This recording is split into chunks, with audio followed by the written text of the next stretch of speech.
Welcome, ladies and gentlemen. This week, back again, the Iran war. So before we get started, I'd like to welcome you to the Gap Fillers podcast. Go ahead and like, subscribe, comment what your views on the Iran war are. But this specifically is about the Iran war and its effects on Florida elections. So over this week, there were some special elections in really the past month. So on March 25th, 2026, Florida House District 87, Palm Beach County, Mar-a-Lago, lost 51-49 to the Democrat, Emily Gregory. So you got Emily Gregory, Senate District 14, Brian Nathan, by 408 votes.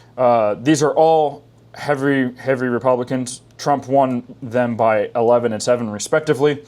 And the one that held on was Hillary Holly. So 2 out of the 3 went towards Democrats.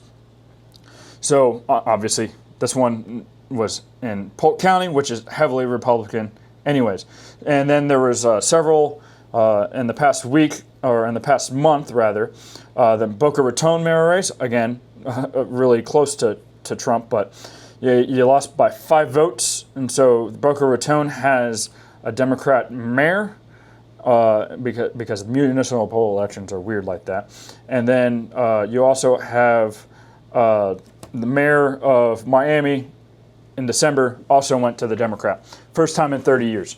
So what we're seeing here, obviously some of these, like primarily the Miami one, you can see as more of a off-year election shift. So that I've said this before on the podcast, but restate it: the Republican or the party in power always ends up losing the longer they're in power, right? So Obama came in with a large margin, and then slowly decreases, kind of picks up maybe around the election year, and then decreases again. So you consistently see this happen. It happened with Trump the first time, happened with Bush, happened with Clinton, it happened so on. With Biden, Trump again. So this always happens because my guy's in power, I don't need to care, right? I did my duty, we got him into office. And this is almost where the Republican, or not really the Republican, but the overall electorate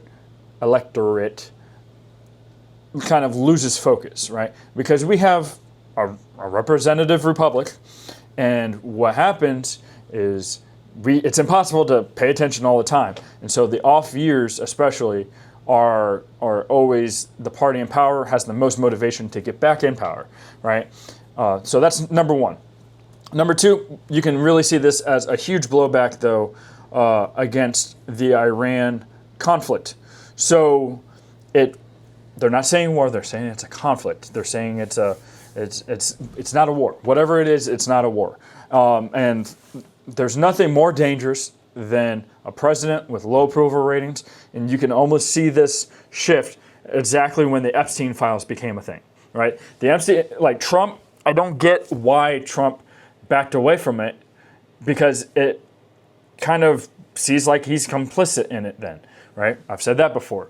But what happens though is you're ending up with, oh, we got distracted now, wars. We're distracting Venezuela, we're distracting Iran, twice. So either I've said this last week, if we're having to strike because Iran's nuclear power now, then we didn't do what we said we did last year. Well, which one is it? The problem is that they can't seem to have a concise answer to this problem. In fact, Israel and the U.S. Trump can't really agree on a strategy. Trump kind of, I think, got it in his head that as soon as the Ayatollah was out, the supreme leader was out, that the people would uprise and Iran would implode on itself. Well, that hasn't happened. In fact, you kind of see kind of the opposite, where it's kind of everybody is kind of holding together on it. Now, whether that happens after 3 Ayatollahs go down, who knows? So that's number one. The problem is what I want to focus though on is why can't we ever get what we want as United States citizens, right? Overwhelmingly, we don't want this war. I talked about this last week, of course, but we don't want this war. But we don't want the Democrats either. And I mean, you can see that even though these special elections happened, they were 1%, 400 votes, 1 vote for Boca Raton, or 5 votes. It ended up being, it was 1, and then they recounted several times. And so you end up with this consistent problem of you have to have it all or nothing, right? So the Democrats don't tend to have this problem because they're no longer a real coalition party, right? You don't have a large amount of disagreement on the Democrat side right now. Yeah, you'll have personalities disagree, but as far as it goes, kind of, you know, the AOC, the Squad, the Bernie Sanders party, they always fall in line. They always kind of, they give away their principle and they end up basically getting whitewashed Democrat policies. With Republicans, it's a coalition. It took a coalition because you have one party giving away free stuff pretty much any way they can, while funneling that through corporations who skim off the top, fraudsters who skim off the top, and so you end up with this massive cash cow of government money, and we end up saying, oh, we can't cut anywhere. Republicans are back at that. Well, you know, that's what Trump ran on. One of the coalition promises was reducing the deficit. Nope. Oh, we want $1 trillion defense budget. Why? We're not in war, right? I understand if we're at war or if we have war on the horizon. The problem is that we outspend the next 10 countries combined, and like 80% of those are allies. So why are we outspending like we're still at war? We're fully mobilized. You can't continue this. No country in history has ever been able to keep a mobilized army perpetually.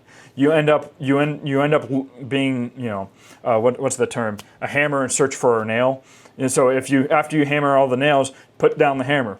But you're looking for stuff, so you start hitting your thumb. Why? Because everything looks like a nail when you're a hammer. So you need to demobilize in order for your economy to catch up. Well, we've ended up with this, Dwight D. Eisenhower talked about this, the military-industrial complex. And so the military-industrial complex is people realize they can make money off of war. So they need to keep the war going in order to fund their cash cow, because or the economy for realistic reasons, right? So you end up with this economy that is almost centered around munitions and military manufacturing, and it becomes very inefficient, right? Because if you're constantly getting free money or getting money, you're innovating, but you're not innovating to be the most cost effective. You're innovating to be the most technological advanced, right? So if we were to go to a war with China right now, in fact, we're seeing that right now with our war with Iran, we're using, $1 million missiles to take out $60,000 vehicles, $20,000 vehicles, $5,000 vehicles. And so you end up, it becomes massively inefficient. You've lost trillions of dollars in the stock market value. So if Iran wants to hurt the U.S., it doesn't necessarily have to beat them militarily. It has to beat us economically. And Iran has a much smaller GDP, so there's no way that they can directly hurt us economically, except for they can shut down the Strait of Hormuz. So in shutting the down the Strait of Hormuz, they hurt their whole world oil supplies. They don't get their oil, but proportionately, you see a lot of reverberations, right? Russia is now selling more oil. Now, they can't have Iran be at war because they're getting a lot of supplies from Iran, particularly in the way of drones and kind of a little bit of tech and stuff like that, because they're not a war zone, and so and they don't have a manpower problem. So they're the ninth. No, they weren't the ninth. They were like the 17th largest. They have 90 million people. Let's just say that, and so they have a large population that can work for cheap because they're under sanctions from everywhere else. Between them and China, Russia can get all their stuff for really cheap to continue their war. So back to the topic though, you have this problem with Iran being able to shut down the whole Strait of Hormuz, or make it just not worth the risk. If I'm an oil company or if I'm a shipping company, the oil companies don't necessarily own the freighters to ship the oil, I'm not going to pay the jacked up insurance rates to go through the Strait of Hormuz.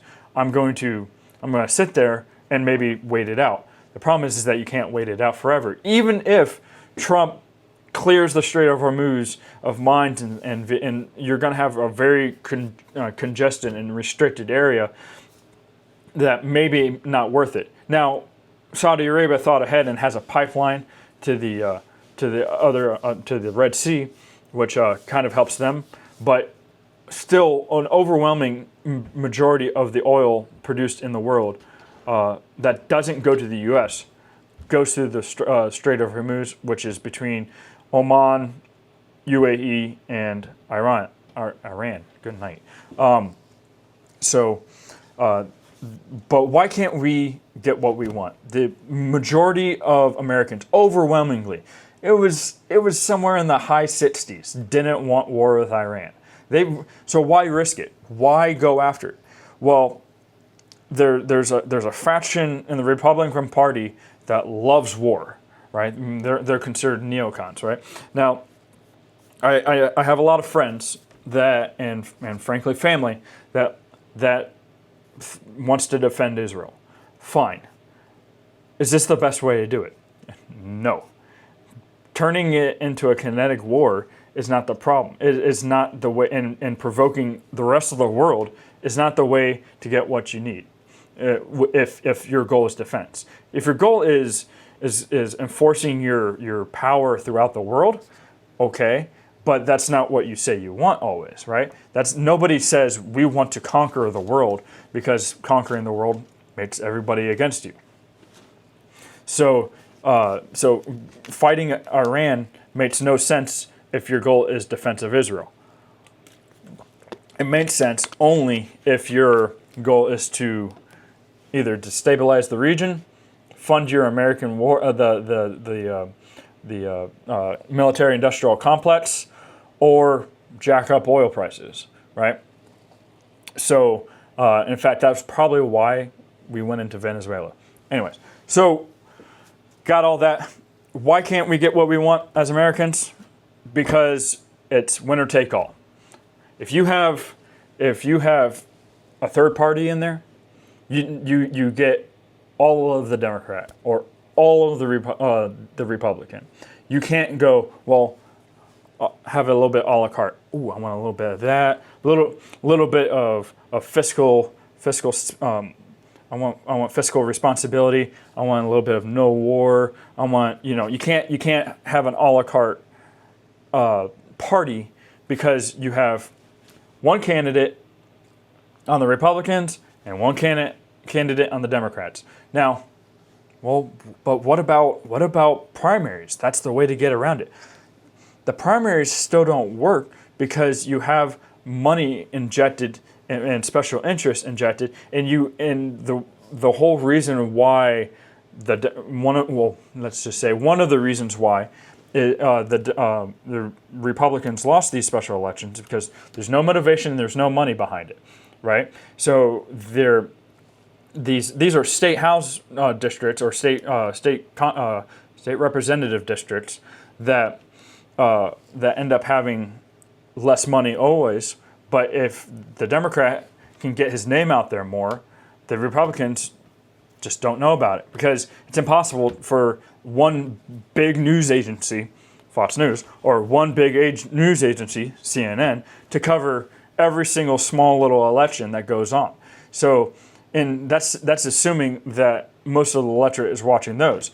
Maybe what about the small, in the small areas, right? So you got the affiliates, the CBS or the ABC or the Fox affiliates in each major city. That's still a lot to cover, and that's assuming that people want to care about politics, and you reach that 5-minute blurb at the end of the news, right? Or or maybe they don't. Maybe you don't want to watch 3 different ones, and it ends up being a problem, right? So the way that Europeans get around this is dangerous, but it's the way they get around this. They have something called proportional voting, right? So an overwhelming majority, like of the 43 countries, 40 of them have proportionate voting. They don't vote for a person; they vote for a party leader and their platform, right? So the individual MPs, ministers, have very little power in their party outside of being a voting bloc, right? So you have a lot of, so say Germany, right? Germany just had an election where the AfD took the Rhineland or at least rose a whole lot. They got 30% of the vote. It's a heavily liberal area. Now, let's just say 30% doesn't sound like a lot to Americans, because we need 48, 50%, 60% to win, or above 50 at least. But they get a certain number of seats. They get 30, maybe say 25% of the seats. So because they got a certain percentage, they get a certain percentage of the seats, right? So now if your party only gets 1-2%, you may not get any seats, but it's not a winner take all, right? So that's why the European countries tend to have multiple parties, right? Now you end up with the Labour Party versus the Conservative Party, or the right wing versus the left wing still. And you still have majority parties. But what ends up happening is it's not a winner-take-all system, right? You end up with, okay, this party got so many seats, they can influence the government pretty much that many times, as long as you're in the coalition, right? So not very often, or let's just say it's not always, the majority party doesn't get over 50%. So they can't rule just with their party. They have to bring on other people to create a government. They create a government. So when you hear the government of Japan has fallen, or the government of the government fell in Germany or Italy, it doesn't mean it's collapsing into anarchy. They use different terminology for that. They use the government has fallen, which means the coalition fell apart, or the leading party lost its mandate. And so, if you have a party, say you have the Democrats and Republicans in America, right? Well, the GOP puts forth its policy, that its platform, so to speak. So this is what we're pushing for. Usually it's a major topic. It's usually polled. The major topic that is polled. So it say the biggest thing Trump ran on was immigration, right?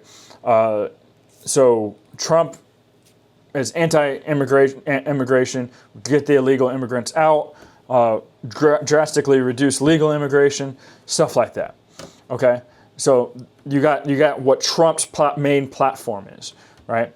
So, and then you got over here on the Democrats, say, I don't know. I don't even remember what their major platform is. They're not Trump, right? But let's just say, for sake of argument, it's universal health care, right? So you have two ideas that are platforms. Now, there's other things in those platforms, right, that are going against each other, that are fighting each other. Well, you got Trump had to put together a coalition in order to get over the percentage that the Democrats would get, right? So the Republicans maybe say would only get 40%, 45% of the vote, and the Democrats with their one party would get 48%. Okay, so if in that case, the Democrats would always beat the Republicans because winner take all. But what Trump did was he put together sort of a European-esque coalition government, right? So during the election cycle, during while he was campaigning, he reached out to the Libertarians. That's 3%. So that gets them up to, say, 43%. He reached out to former Democrats that were disaffected. Maybe that's another 2%. You go to the constitutionalists, the fiscal hawks like Thomas Massey and Rand Paul, and then you get some people that are maybe they don't want the major social issues. Get some of them, and so basically he puts together this coalition: the anti-war people, the like Tulsi Gabbard. They don't want war, so he puts together this coalition and says, "I'll put Democrats in my party: Tulsi Gabbard, RFK Jr., the Make America Healthy people, MAGA or whatever they're calling themselves. They always have to come up with a play on MAGA now. So he puts together this coalition, right? He gets elected. Okay, but now what do you have to hold him accountable, right? Well, you can vote for the Democrats, but nobody wants to vote for nobody in the coalition. First of all, nobody in the coalition wants the Democrats. So we all kind of, okay, we'll get our thing. We'll get the American Healthy thing. We'll get a little bit of, it was an a la carte thing. Everybody didn't get everything they wanted, but most people got most of what they wanted, or at least their major issue. So the problem is that you got this conflicting problem now, right? You have neocons, and then you have libertarian and maybe non-interventionist people, Republicans that don't want war with Iran and want war with Iran.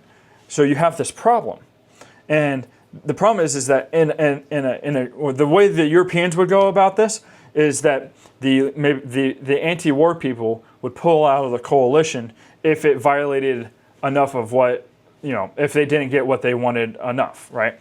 So you'll end up with pulling out a coalition, the government would collapse, a new election would be held, or a new coalition would form. Usually it ends up with the prime minister that led the government stepping down. Trump's not going to step down because the presidency doesn't function like that.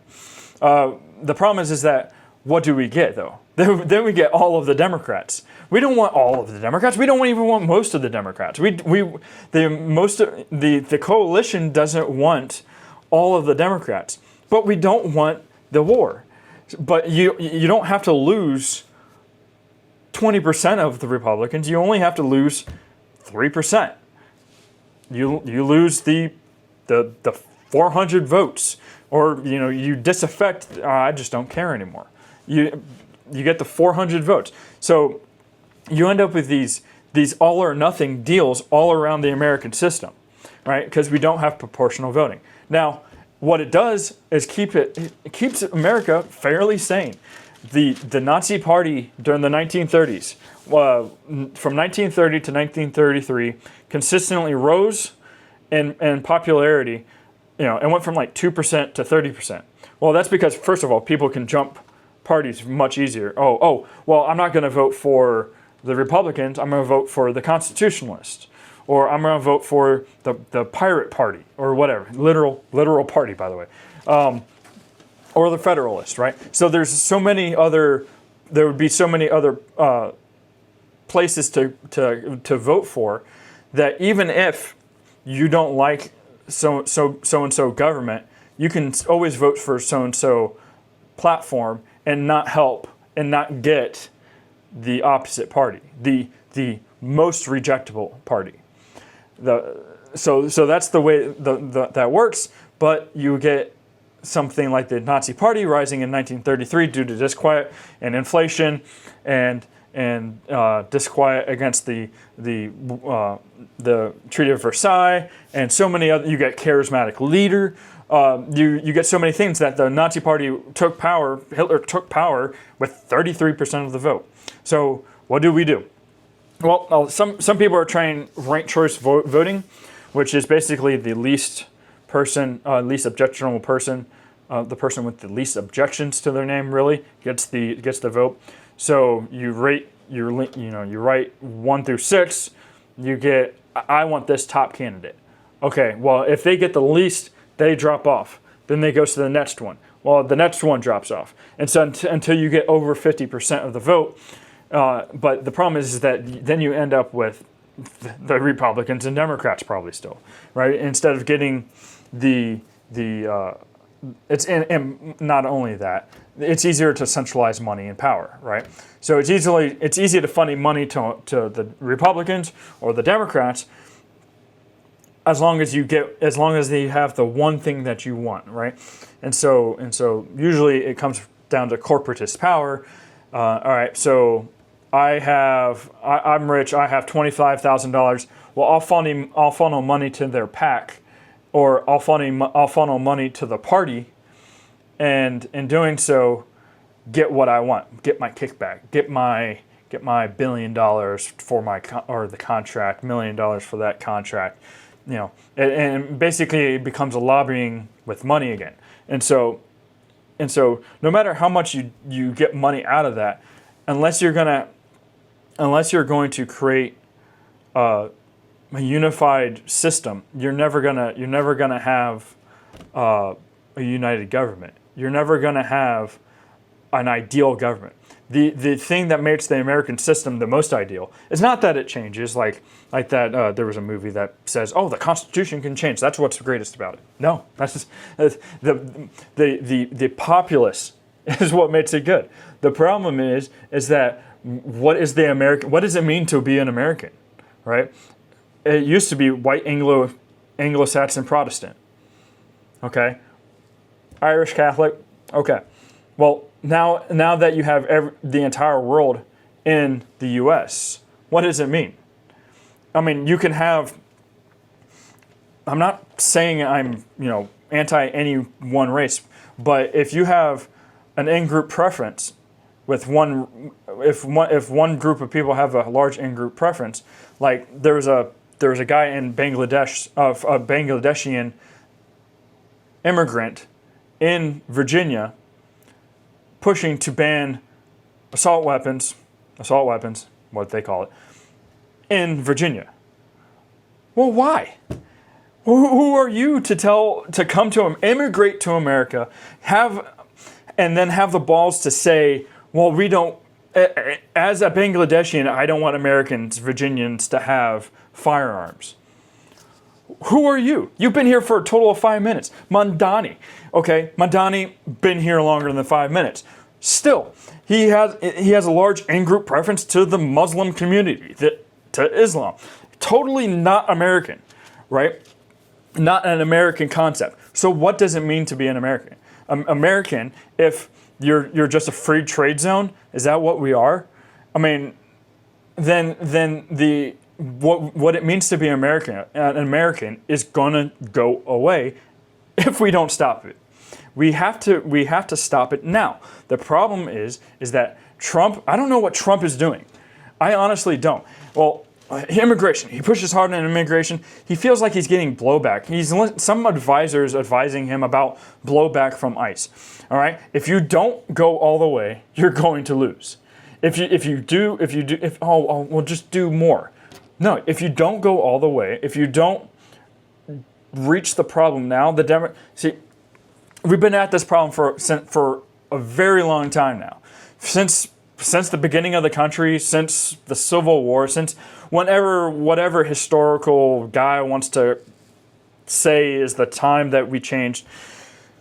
Some have said when we went off the gold standard officially in the 70s, or maybe the Cold War, or maybe some libertarians say Reagan. Some say FDR. Some say Lincoln. Some say whoever. The problem is that eventually you're going to push it so far where the government is so big that unless you get somebody in there to rein it back in, you're going to have a forever perpetual problem that eventually it's going to end up with the Gracchus brothers or Caesar.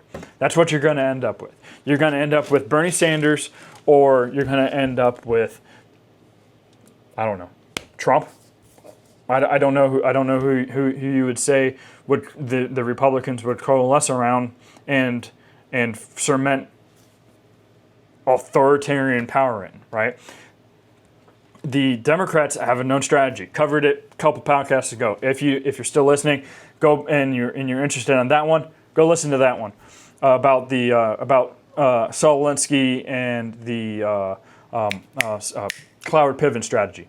So what do you eventually you're going to come to a head. Somebody's going to eventually do it all, and unless you severely break down the bureaucratic system. No, Trump's not worried about these two people who lost. He's not worried about the mayor of Boca Raton. He's worried about Thomas Massie, one of the coalition members. Okay, he's very popular. If people like him, they like him. He's the anti-Trump. If you don't like, he's the bizarro Trump, right? If you like Trump, you hate, or you like Trump. If you don't like Trump, you don't like Trump. Either you say you don't or you say you do. Very, very few people are in the middle. I kind of think I'm in the middle, but like I said, good Trump, bad Trump. Massie, either you like Thomas Massie or you hate Thomas Massie. He's the anti-Trump. Same with Rand Paul for a lot of people. So you end up with this kind of weird thing where Trump is going after everybody and going completely against anything anybody, at least in my realm, voted for, right? So no war with Iran. Got war with Iran. You want mass deportations. You get mass deportations for about 5 minutes, and then you get the people complaining about not having their slave labor. Okay, well the farm workers can stay. Well, then you're just back at square one. You didn't do anything. They're not voting. I don't know how to say that. It doesn't matter if they don't vote. They get the proportional power through representatives in the states, or you get legal immigrants like that Bangladeshi in Virginia, or Mondani, or the Squad, or whatever her face, Omar in Minnesota. You end up with, okay, it doesn't matter if you have if they came here legally or not. We should stop. We should put a large moratorium on almost all immigration, and then you're going to have an economic hardship. And I feel like since 2008 we've been playing hot potato. All right. That's why the spending never shrinks, because GDP and government spending are intertwined. So because it counts. So if you decrease government spending, you got to increase. You got to find an inflationary factor to hold on to do that. Well, the only way you can do that is by lowering interest rates. Well, the government doesn't have control of interest rates. The Federal Reserve does. Well, there's the problem. You're going to have that problem. Okay, so you got to either cut the deficit and cut taxes so far that it creates a balance in the economy that it levels out, or you got to grow the economy at least to decrease the amount of deficit. You're in a catch-22 eventually, and so we're running off this fiscal cliff, and all we can care about is the war. Or we have pedophiles in our government or in high places with the Epstein files. Trump pushed for the Epstein files to be released, and then all of a sudden backs off. And honestly, that was right before the war. So what's going on? That's when he started going off on Thomas Massie again, is because Thomas Massie was one of the few Republicans really pushing to release the Epstein files. Or Trump even signed a bill releasing the Epstein files, just like he did with TikTok, but wants to back it off. Oh, just delay. And then who cares about I feel like I'm being gaslit by every politician except for a couple. And so you end up with this milquetoast, lackluster government that nobody's happy with. And now it's running us off a fiscal cliff, and you're going to end up with a breaking point. So many people in the evangelical aura, the Baptist aura, want it to be the end times. If it's God's time, it's God's time. But a lot of people seem to use that as a reason for apathy, right? Oh, well, God's will be done. Okay, that doesn't mean we take the mark of the beast, right?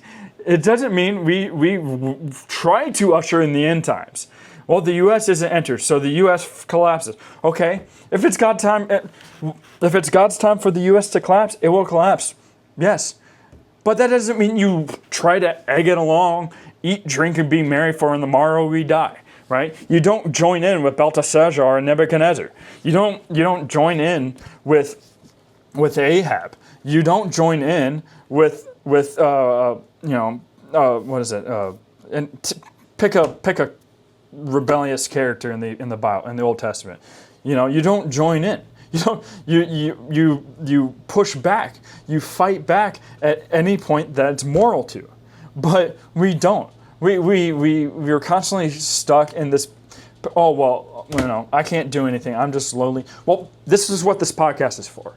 This is the core of why I started this podcast. Because if we don't do it now, who's going to do it? If not me, then who? I mean, if not now, when? Well, I don't want to be the reason. I don't want to be the guy that saw it coming and did nothing. And that's why I'm on this podcast. Even if I'm talking to myself. I know that I have 70 subscribers. Thank you very much for subscribing, but I can't seem to get it through enough people's heads how important this is. I don't pay attention to politics. That's fine. I know politics is hard. Politics is stressful. Politics sucks. The problem is that we're in a democratic republic. We're in a constitutional republic. We elect the people that represent us. Whether you're voting or not, whether you agree with them or not, the government has the power. The government has a monopoly on the ultimate power, which is violence. So anybody who uses violence really is a form of government, so to speak, or is backed by the government, right? So if I say I own this house, somebody says, no, I own this house, we have to say, government, come in, tell us who owns this house. But power is collecting at the executive level, the federal level, but primarily the executive. I didn't even get to the TSA and the government being partially shut down, and all the problems that caused. Go back, and if you want to know what I think about the TSA, go back. I believe it was in December or November that I talked about it. The last time the government shut down. Well, I guess that was November or October. And that I talked about how Florida should become more autonomous. We have the GDP, and the government for it. So we should replace the TSA. We should replace an overwhelming amount of government agencies. We should take back power to the state, intrastate. I want intrastate farm laws. I want intrastate. If you raise and slaughter a cow, the Florida government should be able to say what happens within the state, as long as it doesn't cross borders. As long the Constitution states that it's for interstate trade, to regulate trade between the states. So if it doesn't cross state lines, then Florida should have responsibility for what is grown and raised in Florida. That's what it should be.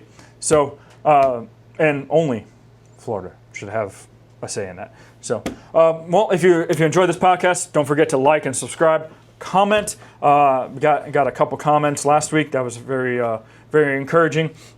The algorithm seems to be still weird, but thank you all for joining me. Don't forget to subscribe. Follow me on X at GapFillers1776 or on Facebook, Florida Gap Fillers. I appreciate you joining me for this one, and I'll see you next time.